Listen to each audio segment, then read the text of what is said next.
Welcome students. Apex group of colleges के platform पे online first year classes में मैं आपको खुश आमदीद कहता हूँ। प्रोफेसर उमर भट्ट। केमिस्ट्री हम पढ़ रहे हैं चैप्टर नंबर 1 बेसिक कॉन्सेप्ट। आज हम डिस्कस करने जा रहे हैं इसका जो थर्ड लेक्चर लेक्चर थर्ड के जो टॉपिक हैं वो है मॉलिक्यूलर आयन और रिलेटिव एटॉमिक मास। तो सबसे पहले देखते हैं रिलेटिव एटॉमिक जो है वो मॉलिक्यूलर आयन क्या है। सो डिफाइन करते हैं इसको, कम्प्रिहेंसिव डेफिनेशन है। तो ion which are form by removal or gain of electron from a molecular species. Molecular species complete molecule को कहते हैं जो कि इंडिपेंडेंटली एग्जिस्ट करता है, जैसे मीथेन है, H2 है, कार्बन डाइऑक्साइड है, N2 है, या कोई भी molecule which is exist independently और प्योर सब्सटेंस का एक वो रिप्रेजेंटेटिव होता है। तो कंप्लीट एक मालिकुलर स्पीशीज़ वो इलेक्ट्रॉन गेन करें या लूज़ करें। अब गेन करने से नेगेटिव चार्ज आ जाएगा और रिमूव करने से पॉजिटिव चार्ज आ जाएगा। इलेक्ट्रॉन के रिमूव करना या गेन करना, तो एक कंप्लीट मॉलिक्यूल इलेक्ट्रॉन लूज कर दे या गेन कर ले। और दूसरी कंडीशंस के without fragmentation of molecular structures, कि वो बगैर टूटे हुए के स्ट्रक्चर्स भी डिस्ट्रॉय ना हो और वो इलेक्ट्रॉन लूज और गेन भी कर ले। जैसे कि मीथेन, जैसे नीचे फॉर एग्जांपल में लिखा है CH4 एक कंप्लीट मॉलिक्यूलर है which have tetrahedral geometry. So at that conditions वो अपना एक इलेक्ट्रॉन लूज कर दे तो उस सूरत में इसके ऊपर चार्ज आ जाएगा पॉजिटिव। क्यों लूज़ किया जा रहा है, किस तरीके से लूज़ हुआ है, वो हम आगे डिस्कस करेंगे, लेकिन इस डेफिनेशन के अंदर हम लोग डिफाइन करेंगे और इसकी सूटेबल यू एग्जाम्पल करेंगे। क्लियर होगी बात भी, ये एक डेफिनेशन विद सूटेबल एग्जाम्पल कि व्हाट आर मॉलिक्यूलर आयन। नीचे मैंने यहाँ पे इस आज के जो लेक्चर में शॉर्ट क्वेश्चन है वो मैंने इसी पेज पर मेंशन कर दिए हैं कि what are molecular ion and how they are produce. Board के पेपर में आ चुका है ये क्वेश्चन। दूसरा लाहौर बोर्ड के अंदर ये क्वेश्चन आ चुका है, define the relative atomic mass, give its units. खैर अगला हम डिस्कस करेंगे मॉलिक्यूलर आयन जो है वो प्रोड्यूस कैसे होते हैं। तो जो हेडिंग आप देंगे हमारे जो बुक के अंदर आर्टिकल है मॉलिक्यूलर आयन के, generation of molecular ion. So these ions are generated by passing high energy beam of electron or alpha particles or X-rays through a gas। ये गैसियस फॉर्म के अंदर कि उसके अंदर से जब X-rays पास करवाई जाएं या अल्फा पार्टिकल्स या फिर इलेक्ट्रॉन बीम पास आउट करवाई जाएं गैस फॉर्म के अंदर, तो उस सूरत में क्या होगा कि electron lose cationic molecular ions second जो इसकी है बात कि are more abundant than anionic case ones. अब इस डायग्राम के अंदर देखते हैं हम लोग कि फॉर एग्जांपल यहाँ पेरेंट मॉलिक्यूल है, तो इसके जैसे कि बॉक्सेस ब्लू और रेड कलर के बने हुए हैं, ये एक मॉलिक्यूल को रिप्रेजेंट कर रहा है। अब ये पास हो रहा है और ऊपर से रेड कलर के एरो नीचे की तरफ आ रहे हैं, सो that is electron beam. So electron beam जो है यहाँ पे जो है इलेक्ट्रॉन बीम ऊपर से नीचे की तरफ आ रही है फास्ट मूविंग, और ये मॉलिक्यूल जो है वो इस तरफ को जा रहा है। तो उस सूरत के अंदर जो है वो आगे जब इसके स्ट्राइक करेंगे तो इलेक्ट्रॉन रिलीज़ करेंगे। जैसे ऊपर के केस में देखें दो तरह के चांसेस बताए गए हैं यहाँ पे। एक चांसेस ये बताया हुआ है कि डिसोसिएटिव रिजल्ट कि आयन प्रोड्यूस हो गया, पॉजिटिव चार्ज आ गया और एक इसका एटम भी रिलीज़ हो गया, दो इलेक्ट्रॉन भी निकल गए, स्मॉल इलेक्ट्रॉन्स। ओके होगी बात। इसी तरह दूसरी सूरत में कोई फ्रेगमेंट हो सकता है, ना ही टूटे, आयनाइज, जस्ट इलेक्ट्रॉन ही रिमूव हुआ है तो दो इलेक्ट्रॉन रिमूव हो गए यहाँ पे इस सूरत के अंदर। तो ये एक इसका प्रोसीजर है मॉलिक्यूलर आयन की प्रोडक्शन का कि molecular ion passes and then beam of electron are pass on through the molecular ion. तो मॉलिक्यूल में से जब इलेक्ट्रॉन स्ट्राइक करेंगे तो इलेक्ट्रॉन रिलीज हो जाएंगे। हो सकता है मॉलिक्यूल टूट भी जाए एक आध, लेकिन चांसेस ये भी हैं कि जस्ट इलेक्ट्रॉन ही रिमूव हो बगैर टूटे। तो that is the process of generation of molecule. तो ये दोनों स्लाइड्स मिला के एक शॉर्ट क्वेश्चन कंप्लीट हो जाता है कि मॉलिक्यूलर आयन क्या है, सूटेबल एग्जाम्पल, और how the molecular ion are generated या प्रोड्यूस्ड।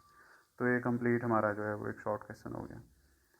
नेक्स्ट हम पढ़ने जा रहे हैं, अगला आर्टिकल हमारा रिलेटिव एटॉमिक मास। रिलेटिव का लफ्ज़ तब किया जाता है जब किसी से किसी चीज़ को कंपेयर किया जाए।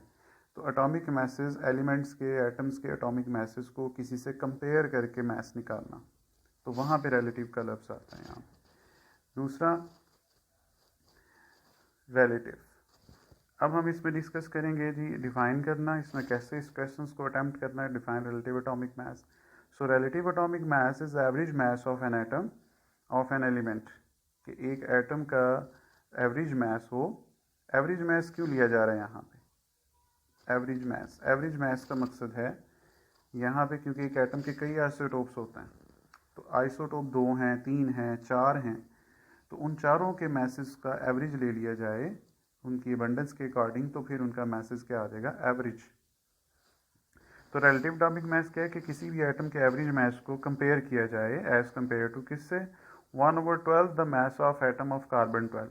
कार्बन 12 जो है, कार्बन जिसका मास जो है एटॉमिक मास 12 हो, उस कार्बन के 1/12वें हिस्से से कंपेयर करेंगे तो हमारे पास जो किसी भी एलिमेंट का मास निकलेगा that is called relative atomic मास। अब यहाँ पे क्वेश्चन ये राइज हो जाता है कि जी कार्बन 12 को ही क्यों रिलेटिव हमने कंपेयर के लिए लिया? तो इसको हमने स्टैंडर्ड मान लिया कार्बन 12 को। तो यहाँ पे मैंने एक ब्लू कलर के बॉक्स में यहाँ पे लिखा हुआ है, क्लियर कर लेंगे कि carbon 12 use as a reference standard. Why इसको यूज़ किया जाता है? इसकी रीज़न क्या है? क्योंकि कार्बन की स्टेबिलिटी बहुत ज़्यादा है कार्बन 12 की। दूसरी बात कि that will be exist large natural abundance, इनकी अबंडेंस नेचर में बहुत ज़्यादा है, लिविंग ऑर्गेनिजम्स में भी as well as non living organisms, non living things के अंदर भी कार्बन की परसेंटेज अबंडेंस बहुत ज़्यादा इस नेचर में पाई जाती है, कायनात में है, और वो स्टेबल भी है। इसलिए कार्बन 12 को हम लोग यहाँ पे क्या ले लेते हैं? As a standard reference. और तमाम जितने भी एलिमेंट्स हैं उनको कार्बन 12 आइसोटोप के मास से कंपेयर करेंगे और हमारे पास क्या निकलता आएगा? रिलेटिव एटॉमिक मास। नेक्स्ट इसमें देखते हैं जी unit of relative atomic mass. तो इसका रिलेटिव एटॉमिक मास का यूनिट है जी एटॉमिक मास यूनिट, जो कि रिप्रेजेंट करते हैं आप इसको AMU से, और इसको डिफाइन करते हैं AMU को, it is the 1/12 of mass of one carbon atom. Carbon atom का जो मास है, एक कार्बन एटम का मास का 12वां हिस्सा क्या कहलाएगा? AMU, 1 AMU कहलाएगा। अब एग्जाम्पल के तौर पर यहाँ पे मेंशन कर देंगे on carbon 12 scale relative atomic mass of carbon is 12.000 AMU, relative atomic mass of hydrogen is 1.008 AMU। आप समझ लें कि एक तराजू के अंदर हमने कार्बन 12 रखी हुई है और दूसरे तराजू के अंदर हमने हाइड्रोजन रखी हुई है, यहाँ कोई और दूसरा एलिमेंट रखा हुआ है, तो कंपेयर कर करके हम लोग इससे जो है वो फाइंड करेंगे unit of relative atomic mass. तो ये आ गया हमारे पास। दूसरा है जी रिलेटिव एटॉमिक मास के बारे में। The masses of atom are extremely small, we do not have any balance to weight such extremely small, so that is why we use the relative atomic mass unit scale use करते हैं।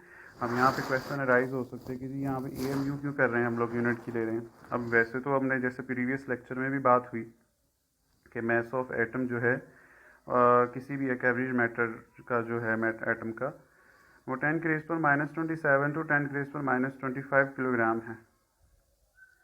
Okay अब इन इतनी ज़्यादा smaller value को easily calculate जब आगे हम करना चाहेंगे किसी कंपाउंड में, तो कैलकुलेशन में बहुत इशू आएंगे, इसलिए हम फिर ये यूनिट ले लेते हैं कि they are often express in atomic mass unit कि 1 AMU इज़ इक्वल टू 1.661 ज़रब 10⁻⁻27 किलोग्राम के बराबर है, तो लिहाजा हम 1 AMU ले लेंगे।